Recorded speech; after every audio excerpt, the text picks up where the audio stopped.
Welcome sa Philippine Island Weather Update. Lagi ninyong kasama sa Balitang Panahon ngayon. Narito nang lagay na ating panahon ngayong araw ng Lunes, December 23, 2024.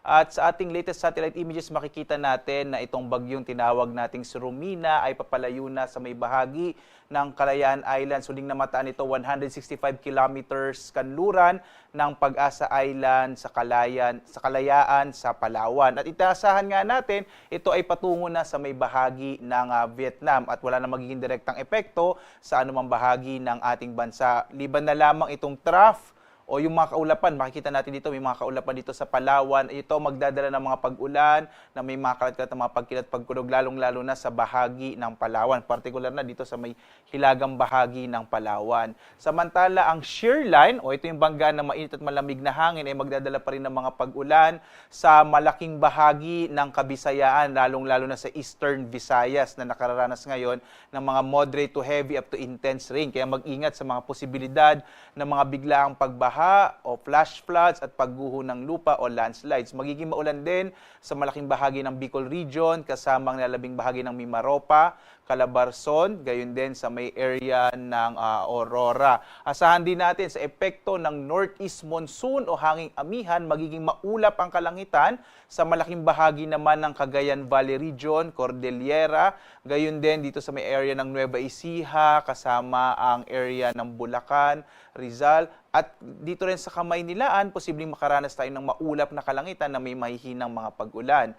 Sa nalalabing bahagi ng ating bansa, lalo na dito sa may Mindanao area at sa may area ng Ilocos Region, generally fair weather tayo, pero posible pa rin yung mga isolated o pulupulong mga mahihinang pag-ulan sa Luzon, habang may mga pagkilat-pagkulog naman sa area ng Mindanao. Maliban nga dito sa minonitor nating bagyo, wala na tayong minomonitor na anumang low pressure area o anumang bagyo sa loob at labas ng Philippine Area of Responsibility. Kaya posible sa paglapit natin sa panahon sa araw ng Kapaskuhan, posibleng wala na tayong bagyo sa loob ng at labas din ng PAR. At narito na nga magiging lagay ng panahon dito sa Luzon. Makikita natin malaki yung tsansa ng mga pag-ulan sa malaking bahagi ng Bicol Region, kasama yung Calabarzon at malaking bahagi ng Mimaropa. Dulot yan ng shear line, habang makakaranas naman ng mga mahihinang pag-ulan at maulap na kalangitan ang malaking bahagi ng Cagayan Valley Region, gayon din ang Cordillera, kasama ang mga lalawigan sa Central Luzon, partikular na sa bahagi ng Aurora, gayon din sa Nueva Ecija. At posible rin dito sa Kamaynilaan ang magkaroon ng maulap na kalangitan na may mahihinang mga pag-ulan. Sa nalalabing bahagi ng Luzon naman, partikular na sa Ilocos Region, makararanas tayo ng generally fair weather, pero posible pa rin yung mga isolated light rains, dulot pa rin yan ng hanging amihan. Agwat ang temperatura sa Lawag, 23 to 31 degrees Celsius, sa Tuguegarao hanggang 28 degrees Celsius, sa Baguio naman 16 to 24 degrees Celsius, sa Kamaynilaan 24 to 30 degrees Celsius, sa Legazpi, sa bahagi ng Bicol ay 24 to 29 degrees Celsius, habang sa Tagaytay 21 to 27 degrees Celsius. Dito tayo sa Visayas at sa Palawan. Makikita din natin ang maulap na kalangitan na may mga pag-ulan sa bahagi ng Palawan. Dulot naman ito ng trough o extension pa rin ng bagyo na tinawag nating si Romina. Agwat ang temperatura sa Kalayaan Islands, 25 to 29 degrees Celsius. Sa Puerto Princesa, 24 to 30 degrees Celsius. Sa malaking bahagi din ng Visayas ay makararanas tayo ng maulap na kalangitan na may mga pag-ulan, lalong-lalo na sa may bahagi nitong Eastern Visayas, kung saan direktang nakakaapekto itong shear line at kadala ng mga moderate to heavy up to intense rain. Agwat ang temperatura sa Iloilo, 25 to 30 degrees Celsius. Sa Cebu naman, 25 to 31 degrees Celsius. Habang sa Tacloban, 24 to 31 degrees Celsius. Ang malaking bahagi naman ng Mindanao ay makararanas lamang ng mga isolated o pulupulong pag-ulan, pagkilat, pagkulog. Generally, fair weather tayo sa malaking bahagi ng Mindanao. Ang agwat ng temperatura sa Zamboanga, 25 to 32 degrees Celsius. Sa Davao, 25 to 33 degrees Celsius. Habang sa Cagayan de Oro City, 24 to 31 degrees Celsius.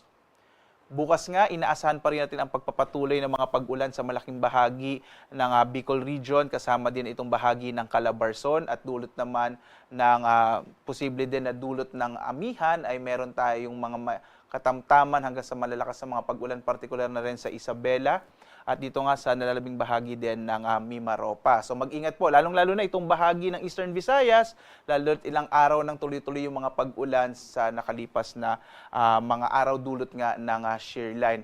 Pagdating ng araw ng Pasko, inaasahan pa rin natin ang mga pag-ulan sa malaking bahagi ng Bicol Region, kasama din itong Quezon Province at ilang bahagi ng Mimaropa. At posible po na yung epekto ng shear line ay makaka-apekto din sa area sa Central Luzon at gayon din dito sa may Cagayan Valley Region. So iba yung pag-iingat, lalo na inaasahan nga natin itong mga pag-ulan na dulot ng shear line sa malaking bahagi dito sa may eastern section ng Luzon at kasama pa rin itong bahagi din ng Kabisayaan. Samantala, dahil sa amihan ay meron tayong nakataas na gale warning, particular na sa mga area ng Batanes, Babuyan Islands, Ilocos Norte at Ilocos Sur. Ito makikita natin, ito yung mga lugar kung saan inaasa natin magiging maalon yung karagatan, kaya delikadong maglayag. Ang mga maliliit na sasakyang pandagat, kahit yung mga maliliit na mga bangka sa mga baybayin na ito ng ating bansa, dahil magiging maalon yung karagatan, dulot pa rin yan ng hanging amihan.